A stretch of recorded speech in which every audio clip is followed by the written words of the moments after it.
My friends, let us come together for a few quiet moments and rest, not in words, not in thought, but in an inner atmosphere of stillness. For unless we enter this silence, everything we say about spirit remains only theory. We are not here to gather spiritual statements, nor to add new beliefs to an already burdened mind. We are here for one purpose alone, to awaken to the presence that is already closer than breathing, nearer than hands and feet. Today we begin a 30-day period of living consciously in the awareness of I am, but before we speak of days or practices or even spiritual intention, we must understand that this journey is not a method for self-improvement. It is not a project we undertake in order to change our human experience or to attract better conditions. In truth, the eye of God does not concern itself with conditions, for it is the substance, the life, and the law of all true harmony. Let us, then, lay down any thought of achieving something.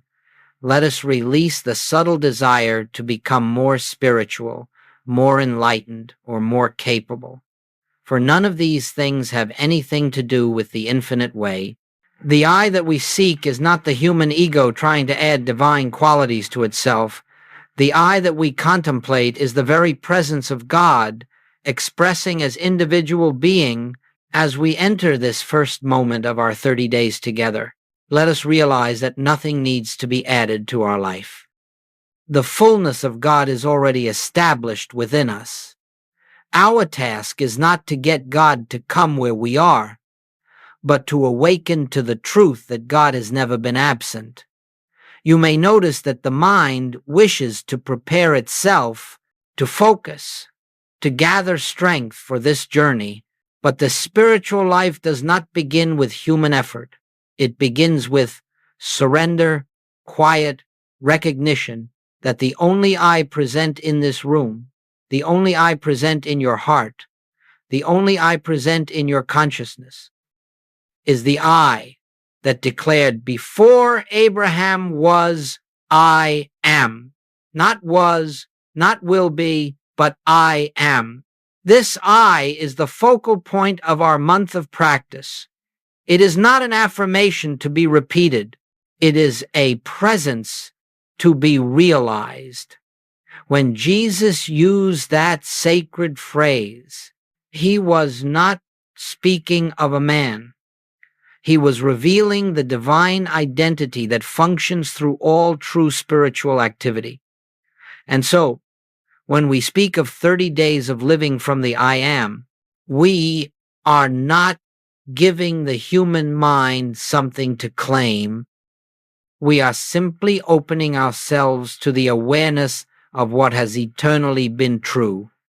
In these moments of stillness, let us acknowledge quietly, there is but one I, there is but one life, there is but one being appearing as many forms, and the life that beats your heart, that breathes your breath, that animates your consciousness, is that same infinite I expressing itself.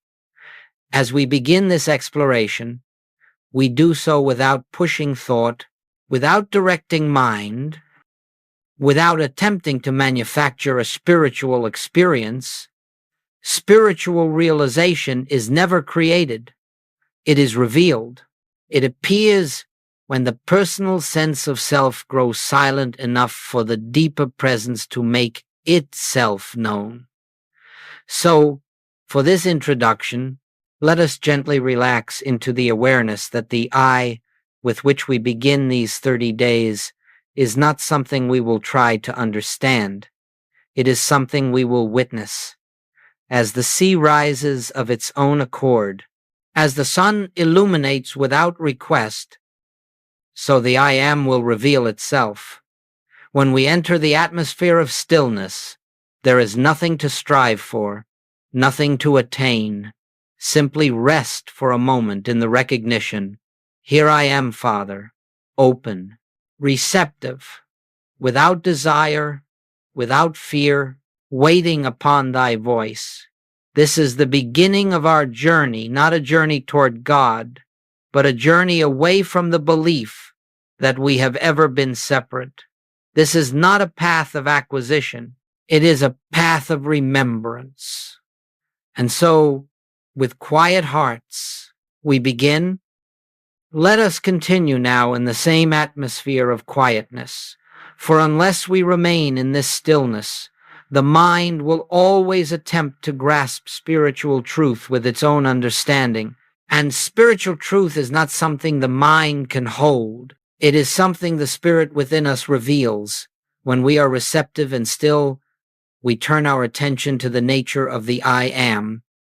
This sacred I is not a thought, not a concept, and not a statement of human identity. It is the very presence of God announcing itself. It is the divine selfhood that has existed from the beginning, unchanging, complete, perfect. When Jesus spoke the words, I am the way, the truth, and the life, he was not describing the man born in Bethlehem. He was revealing the universal identity that functions as the life of every individual who awakens to it. In these studies, it is important that we make a clear distinction. There is the I, which is personal, made up of memories, fears, ambitions, beliefs. And there is the I, which is impersonal, eternal, untouched by human experience. One is formed of the world, the other is the substance of spirit. And so, when we use the phrase, I am, we are not speaking of the personal sense of I, the I that worries, strives, searches, and suffers. That I is a concept, a projection, a temporary shadow. The I am we contemplate is the presence that lives itself as you.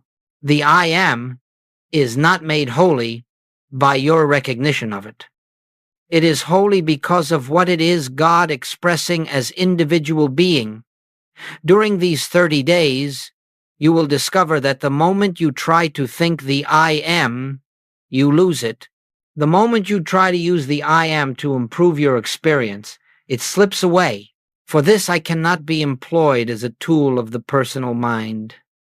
It reveals itself only when the personal mind grows quiet enough to let the deeper identity come forward in our human journey. We have been taught to believe that we must become something more, something better, something greater. But in spiritual truth, we cannot become what we already are. We do not climb toward God. We awaken to the realization that God is the very essence of our being. This is why all striving fails, why all effort exhausts. Spiritual attainment is not an attainment at all. It is a recognition. You may ask, if this I am is the presence of God expressing as me, why have I not felt it before? The answer lies not in distance, but in distraction. The I am is not hidden. It is simply unnoticed. It is as present in this moment as it was in the moments of your greatest peace, your greatest joy, your greatest clarity. It does not grow or diminish. It awaits recognition. The purpose of our contemplation is not to make the I am more real, but to make the personal sense of I less obstructive. When the noise of the human self softens, when we stop pushing life with our will, when we cease reaching for things outside ourselves, a subtle awareness begins to rise. It is gentle, quiet, and unassuming. It does not declare itself with fanfare. It simply stands forth as peace. This is the nature of the true I. It never strives, it never fears, it never demands, it never seeks recognition. It simply is. When you rest in this awareness, even for a moment, you begin to sense that the life you have called your life was never yours. It is the infinite life appearing as your individual expression. And in that realization, the burden of living your life begins to fall away. Something deeper, wiser, and more loving takes over. Without effort, without command. This is why we say that the I Am is revealed and not created. You cannot create what is eternal. You cannot improve what is perfect. You cannot add anything to the infinite, but you can witness it. You can behold it. And in beholding, you discover that the being you believed was yours was never the truth of you. This recognition may come slowly, or it may come in a moment of profound silence. But it comes only when the personal self yields, when we stop trying to become spiritual and allow the spirit to be what it already is within us. As we proceed through these 30 days, let this be the foundation. The I you are seeking is already present. The I that lives you is the I you will discover. The I that you will come to know is the I that has never left you, not for a moment. Rest in that quietly and let the realization unfold as we enter this first stretch of the 30 days. Let us remember that we are not beginning a discipline, nor are we undertaking a task. We are not attempting to reform the human mind or shape our experience through will. What we begin now is a gentle turning, a turning away from the belief that our life is lived externally, and a turning toward the truth that life itself is within us, functioning as our being. In these early days, you may notice how deeply conditioned the mind is to live outwardly. It seeks security in things, in people, in events. It looks to the world for validation, for provision, for safety. It tries to manage the future and reinterpret the past. All this activity is born of the belief that life is something separate from us, something we must pursue or maintain. But in spiritual truth, life is not lived outside your being. Life unfolds from within. Life flows as consciousness, not as circumstance. And so, the first days of this month ask only one thing of us: awareness. Simply observe how often the mind rushes into the world for answers. Notice how quickly it reacts to appearances, how it judges, fears, anticipates, and resists. Do not try to stop these movements. Do not wrestle with the mind. That attempt itself is still the personal sense of I, the false self trying to correct itself. Instead, each time you observe the mind moving outward, gently return to the inner center, not by effort, but by recognition. Let the inward turning be soft, like resting your head upon a pillow. Let it be as natural as closing your eyes after a long day. And as you turn within, you need not think, nor affirm, nor search. Just behold, here I am. This simple recognition, unstrained, unforced, is the beginning of opening the door to the deeper I. During these early days, it may feel as though nothing is happening. The mind may say, "This is too simple," or "I do not yet feel anything spiritual," or "I must not be doing this correctly." But understand this: you are not waiting for an experience. You are not seeking a sensation. You are simply reorienting your consciousness from the outer to the inner. This is the most delicate step of the spiritual path, and it is always the slowest, because it is here that the personal sense of I begins to lose its prominence. This shift is subtle. It feels like a softening, a loosening of the tight grip we have kept upon life. No longer must we push against circumstances. No longer must we direct outcomes. No longer must we strive to defend or justify the personal self. Instead, we pause, even in the midst of our daily activity, and silently remember, the life I am seeking is the life that is already living me. The wisdom I try to gather is already present as the mind that thinks through me. The love I hope to feel is the love that is the nature of my being. These recognitions may appear fleeting at first. They may last only a moment or two before the mind rushes back into its old habits. But within these small moments lies the seed of transformation. For every time we turn within, we loosen the world's hold upon us. Every time we rest in the I am, even for a breath, we silence a fragment of the personal sense. Do not measure your progress. Do not judge your quiet moments. Do not attempt to evaluate your spiritual awakening in the beginning. The reorientation of consciousness is simply a matter of remembering that you are not a seeker, remembering that you are not a struggling personality, remembering that the I which animates you is not limited, is not fearful, is not separate. Throughout the day, pause gently, perhaps only for a few seconds, and acknowledge, I am here, and God is the I that is here. Nothing more is required.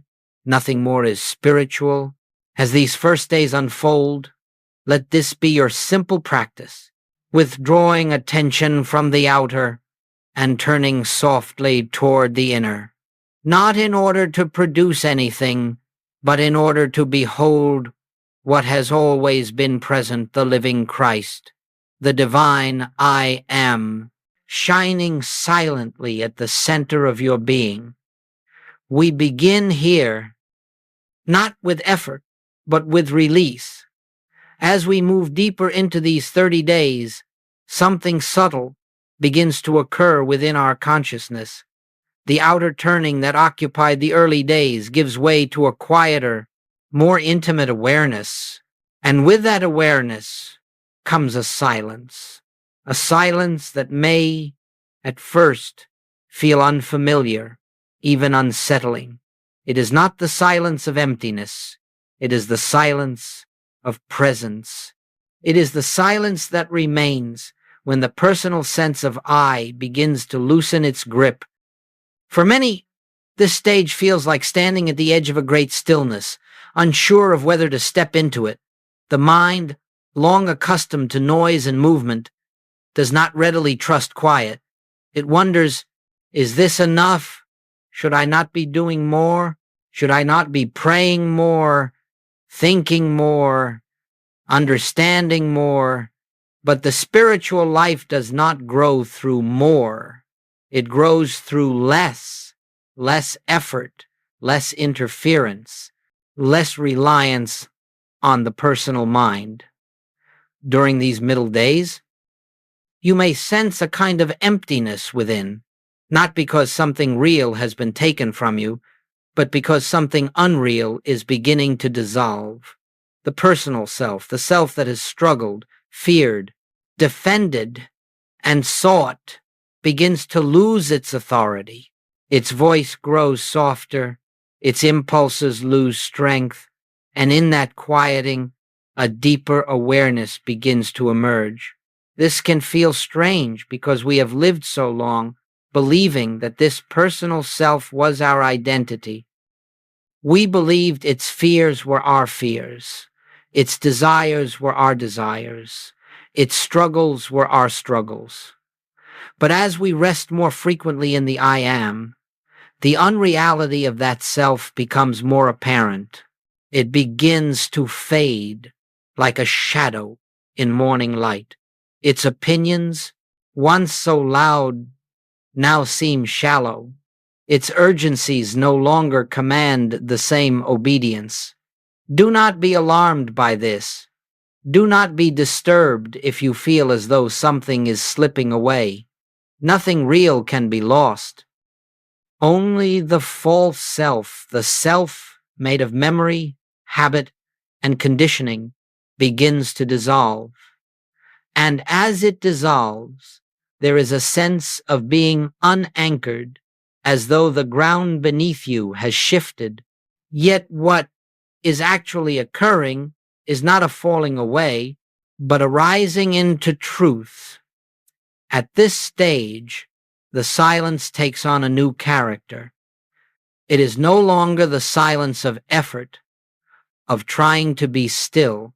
It is the silence that arises naturally when the inner burdens begin to fall away. It is a silence that is not empty but full, full of presence, full of peace, full of a quiet assurance that does not depend on human logic. This is the silence that Goldsmith described when he said that spiritual truth is heard not in the mind, but in the soul. You may also notice that the world seems somehow less solid. The criticisms of others carry less weight. The conditions around you feel less threatening. Even your own thoughts lose their urgency. This is not indifference, it is freedom. It is the dawning realization that appearances do not define reality. The I am that you are beginning to sense is untouched by conditions. And as your awareness shifts toward that I, your relationship with the world changes. You might find that this inner quiet brings with it moments of discomfort. The mind may resist the loss of control. It may try to reassert itself, insisting that something is wrong or missing. But understand this, the discomfort is not the presence withdrawing. It is the ego losing its dominance. It is the old identity struggling to maintain its illusion of power. The silence that frightens the ego is the very atmosphere in which the true self reveals itself. Do not fight the discomfort. Do not attempt to push it away or interpret it. Simply observe it and then rest again in the quiet recognition.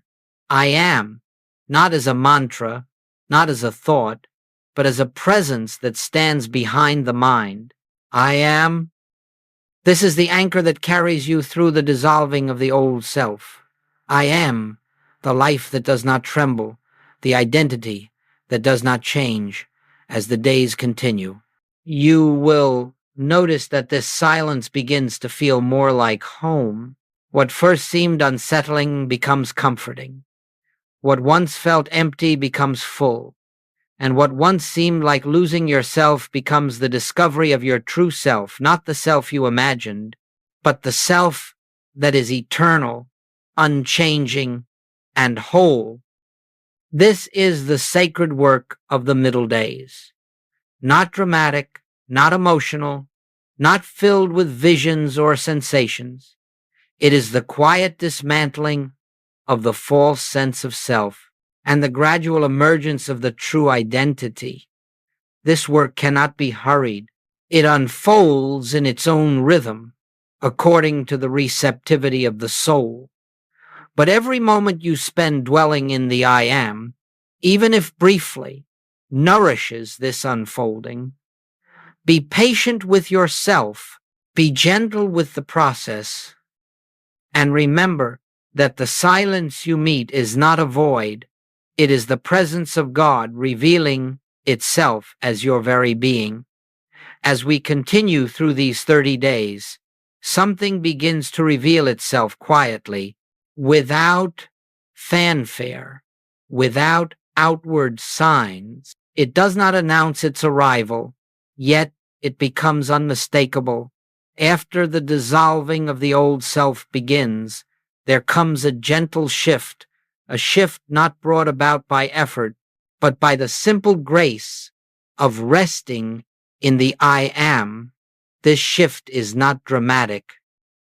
It is not a sudden burst of spiritual revelation. It comes in small moments, like soft waves touching the shore. You may begin to notice that circumstances which once troubled you no longer have the same hold. The opinions of others, which once seemed so important, now pass through your awareness with less resistance. Decisions that once required great deliberation now arise with a quiet clarity. There is a sense of being moved rather than pushing life forward. This is the natural effect of living without effort. It is the fruit of allowing the personal sense of I to step aside. You see, the I that struggles is never the true I. The I that fears, the I that worries, the I that tries that I is a projection of the human mind. It has no power of its own, no life of its own. It is a shadow self, a temporary structure built of thought. But when we rest in the real I, when we lean gently upon that inward presence, something profound occurs. Life begins to organize itself around harmony. This does not mean that every outer situation suddenly changes. It means that our relationship to situations changes. We no longer approach life as a problem to be solved, but as a revelation waiting to unfold.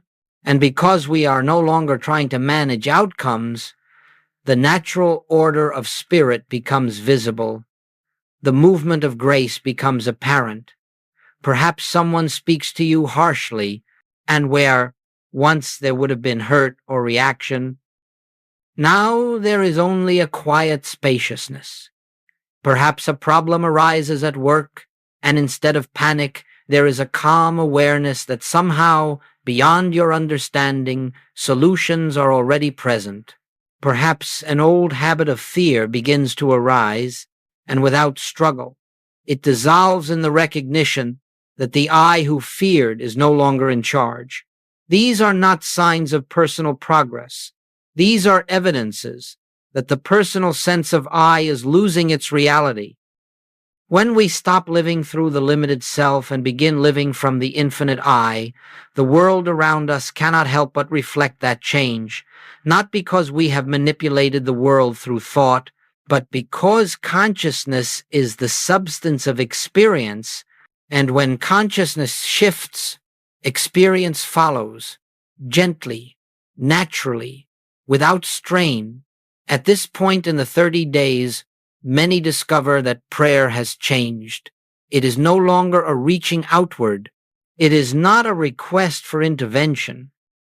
It is not a hope for better conditions. Prayer becomes a listening, a quiet, resting in the awareness that the presence is already here, already active, already fulfilling its own nature. And in this listening, we begin to perceive that harmony does not come to us from outside. Harmony arises from within us, because harmony is the nature of the I that lives us. Healing begins to occur not because we seek healing, but because the false sense of separation, which is the root of all discord, is dissolving. You may find that small blessings appear unexpectedly, not because you prayed for them, but because you are no longer obstructing the flow of grace. A long-standing tension may ease, a relationship may soften, a creative insight may come without trying to think your way to it. These are not miracles in the common sense. They are the natural activity of divine law operating without interference. It is important to remember that these inner shifts are not something you produce. They arise of their own accord when you stop attempting to direct your life. They arise when you give up the belief that you must hold your world together. The true I, the I am, holds all things in perfect balance. In this stage of the journey, living becomes lighter, not easier in terms of circumstances, but lighter in consciousness. You feel more spacious within, more at rest. The world has less of a claim upon your emotions. You begin to walk through life with a quiet confidence that does not come from human knowledge, but from the awareness of an inner presence that never leaves you. These first inner shifts are not the final realization. They are the early blossoms of spiritual awakening. They are reminders that you are no longer living life as a personal being, but as an instrument through which the infinite expresses itself. Let these changes come as they will. Do not cling to them. Do not try to reproduce them. Simply behold them as signs that the true self is beginning to shine through the cracks of the old identity. As you continue resting in the I am, more will be revealed not through effort, but through grace. As the days continue, you will begin to notice a deeper shift taking place, one even more subtle than the earlier dissolving of the personal self. Something within begins to settle into a new foundation, a new dimension of being. You find that you are no longer living on the surface of life, carried here and there by events, reactions, and appearances. Instead, you begin to live from a quiet center, a center that does not move, does not change, and does not depend upon the outer world. This center is not created by your effort. It is not the result of discipline or spiritual training. It is the natural state of your being revealing itself as the false layers fall away. In this deepening, you may discover that the mind has less to say. It no longer clamors for attention with the same urgency. Thoughts still appear, of course, but they pass like birds across a wide sky, leaving no trace. Where once you felt compelled to analyze, to evaluate, to decide, now you sense an inner knowing, a gentle assurance that life is unfolding through you rather than being directed by you. It is here that one of the great principles of the infinite way begins to take root within your consciousness. Take no thought for your life. This does not mean carelessness or neglect. It means that the source of guidance is no longer the personal mind, but the inner presence, the I that is God expressing as you. When this realization begins to dawn, you feel less pressure to control circumstances. You no longer believe that your well-being depends on what the world does or does not do. Instead, you begin to feel the rhythm of spirit moving through your experience, arranging, guiding, harmonizing without your intervention. Your actions become quieter, clearer, more purposeful, not because you have learned a new method, but because they arise from the center rather than the surface. This center is not emotional calm, it is spiritual awareness. It is not psychological stability, it is divine presence. It is not positive thinking, it is the disappearance of the thinker.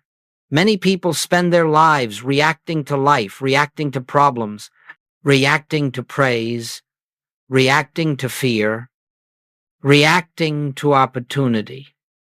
These reactions form the entire texture of their existence. But as you continue resting in the I am, the need to react diminishes.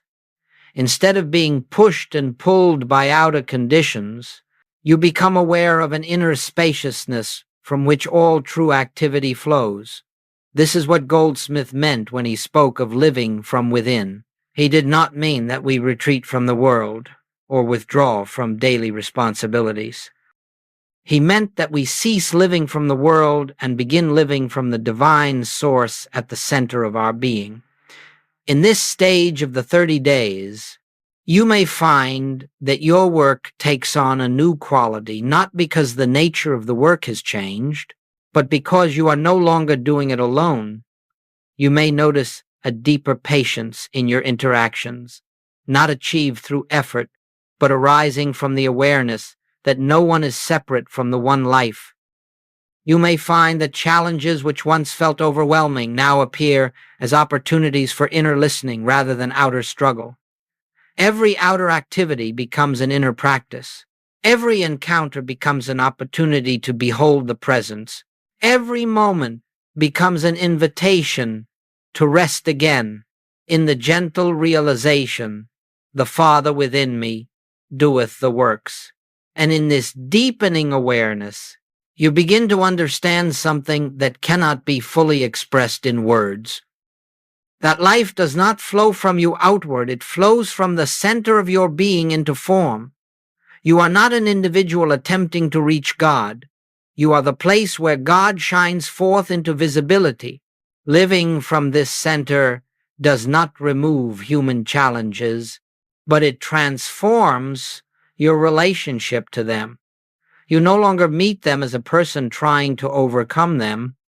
You meet them as consciousness recognizing the presence of God within the situation. And in that recognition, the burden lifts, the pressure dissolves, the sense of I must handle this fades into the simple awareness that God is the life, the intelligence, and the harmony of this moment. This is the blessing of the deepening. You begin to experience life not as something happening to you and not as something you must shape, but as something that flows effortlessly from the inner presence that is your true identity. You are no longer living from the surface. You are beginning to live from the center. And in that center, all is peace. As we move even deeper into these 30 days, a profound realization begins to dawn, quietly, gently, without spectacle. It is not announced by emotion, nor by any outward sign. It comes like a soft light rising behind the hills of consciousness, revealing what has always been present but seldom seen. This realization is the awareness of oneness. Not oneness as a spiritual concept, not oneness as something to believe or claim, but oneness as a living experience, a direct knowing that the I you have contemplated, the I am, in whose presence you have rested, is not a personal self at all. It is not your I. It is the I that is God, the I that is universal, the I that cannot be divided, the I that speaks through every awakened soul. I and the Father are one. At this stage, something extraordinary begins to happen, not through effort, but through grace. The boundaries between yourself and others begin to dissolve. The sense of separation that once seemed so real starts to fade. You look upon another, and for a moment, you do not see a separate mind, a separate life, a separate identity. You see the same life that beats your heart beating in them. You see the same light that illumines your being shining quietly behind their eyes. This recognition does not come through will. It is not the result of thinking kindly or trying to be loving. It arises spontaneously when the personal sense of I as a separate being, I as a self-contained life, begins to disappear.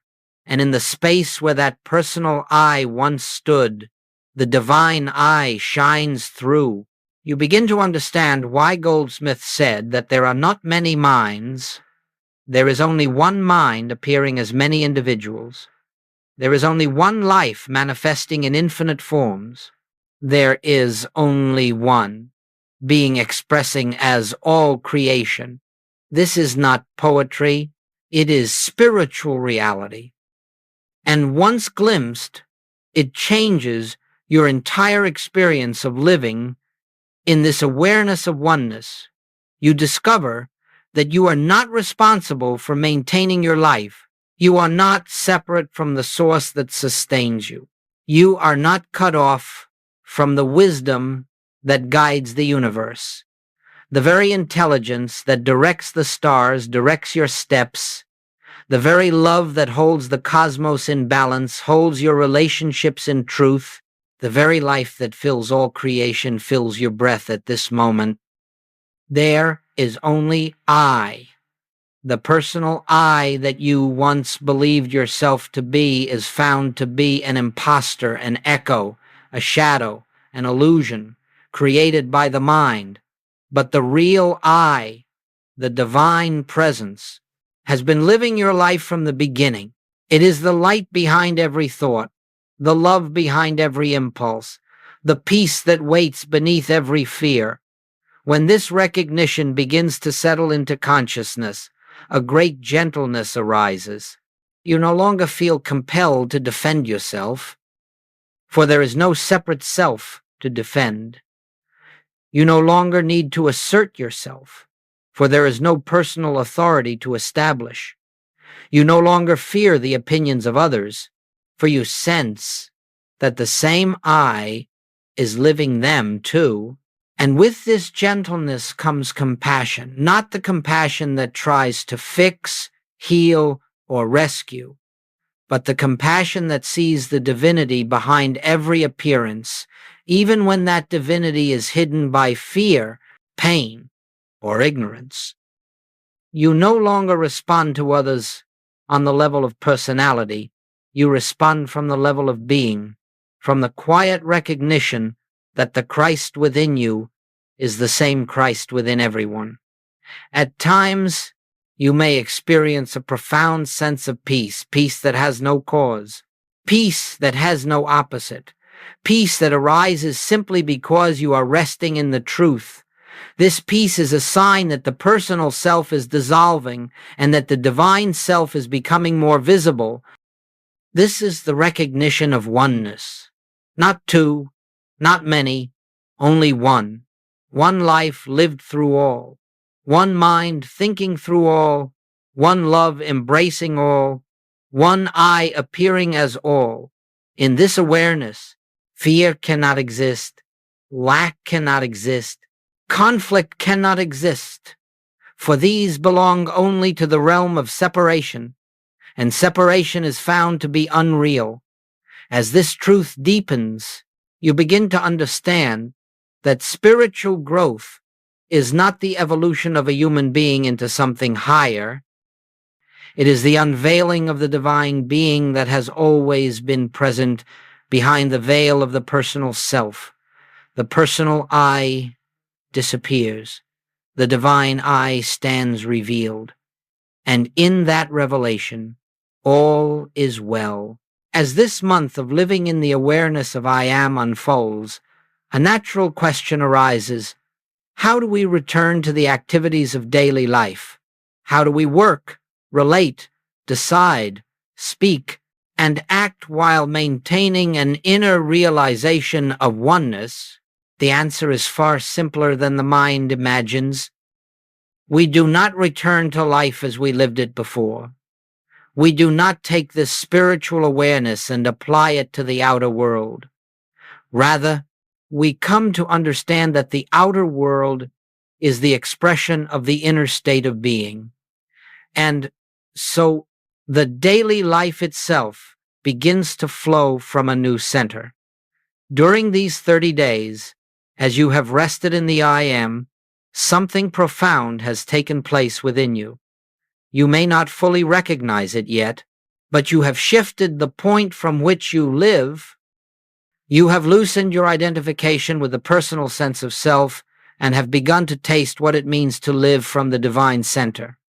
In this new awareness, action no longer comes from effort or planning or will. It comes from a quiet inner prompting, a gentle movement that arises from within and expresses itself outwardly without strain. You will begin to notice that the way you work changes, not because the tasks are different, but because the doer is different. Where once work may have felt like a demand placed upon you, now it becomes an opportunity to witness the activity of God expressing through you. The pressure to perform, to succeed, to achieve falls away, and in its place there is a quiet joy in being the place where divine intelligence acts. Your relationships, too, begin to take on a different quality. No longer are you dealing with personalities, with separate minds, with conflicting wills. You are meeting the same I that you have contemplated within yourself, now appearing in the form of another. The old habit of reacting to outer behavior softens because you see past appearances into the truth of their being. You begin to recognize that every encounter, whether pleasant or challenging, is an invitation to behold the presence that is the life of all. And so, you no longer enter a conversation trying to persuade, defend, or protect yourself. You enter it quietly as an instrument, allowing the inner wisdom to reveal what needs to be said, or to hold silence when nothing is required. In this way, your actions cease to be personal. They become expressions of the deeper I. What becomes most striking in this stage is that you begin to sense a rhythm in your day. You no longer force events into place. You no longer push against resistance. You find yourself guided gently but unmistakably toward the right activity, the right timing, the right words. This is the natural flow of grace operating when the personal self is quiet. At times, you may catch yourself slipping back into old patterns of fear or haste or worry, but even then, something within you remembers.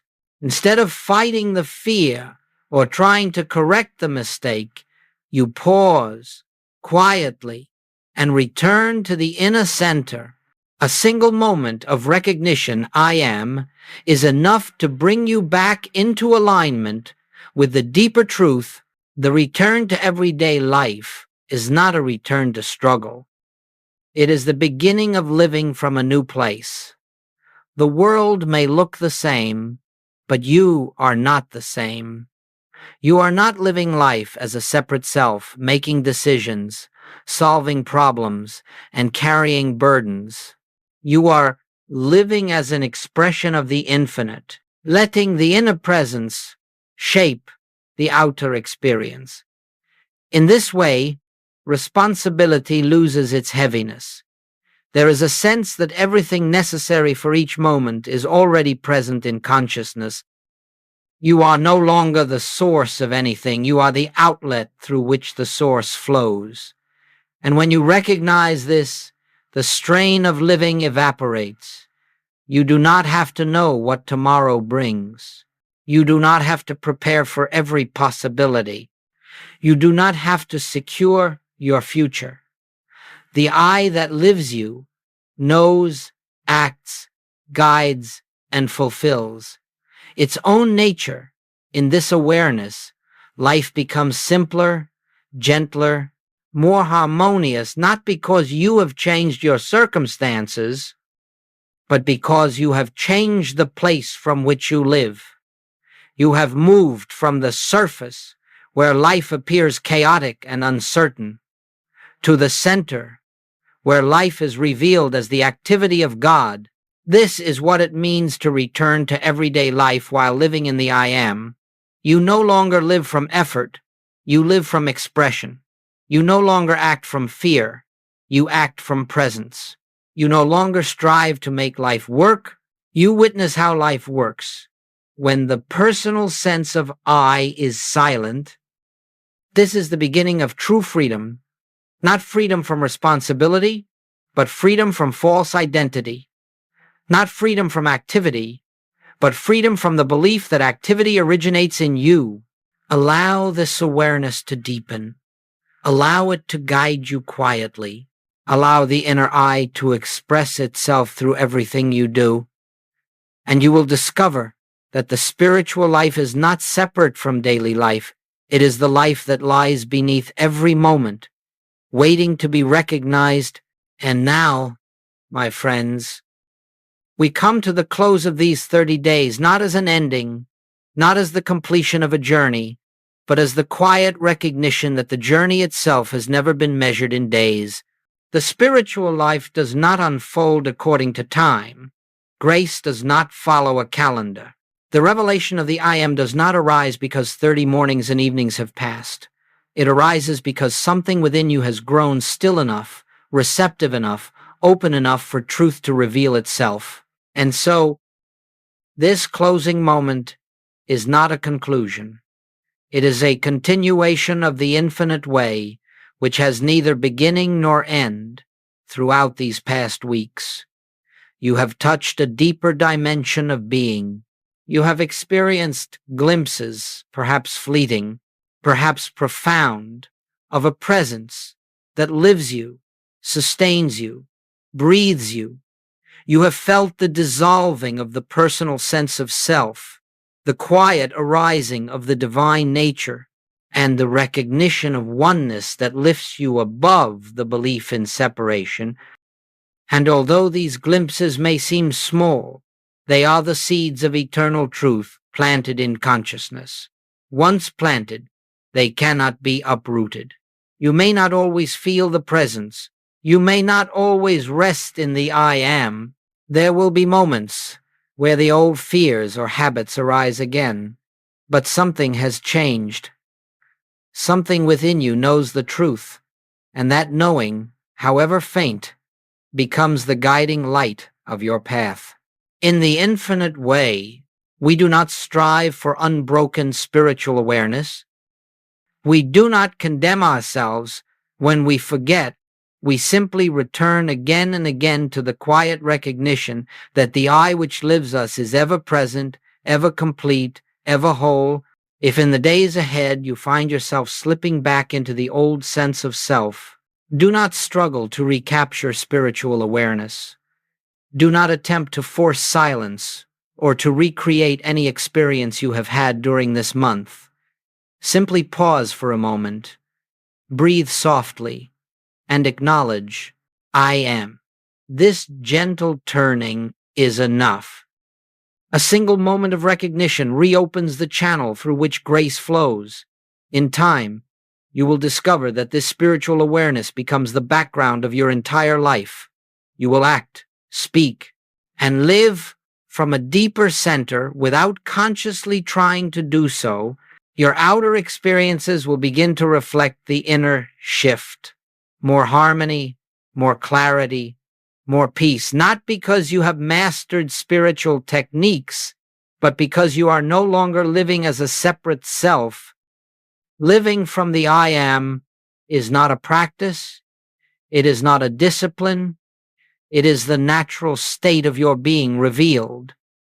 And so, as we close this sacred period together, let us do so with gratitude, not gratitude for teachings or insights, but gratitude for the one who reveals them. Gratitude for the presence that has been the true teacher throughout every moment of these 30 days. Let your spiritual journey continue not by intention, but by unfolding. Let truth reveal itself. Let grace guide you. Let the I am live your life. The infinite way is not a path you walk. It is the life that walks as you. And so we rest now, not in ideas, not in effort, but in the quiet assurance that the one who began this work will complete it, not through your labor, but through its own nature, its own light, its own infinite love. Let the presence go before you. Let the presence remain with you. Let the presence be the eye of your being. And in this awareness, all is well, all is complete, all is God appearing as your life.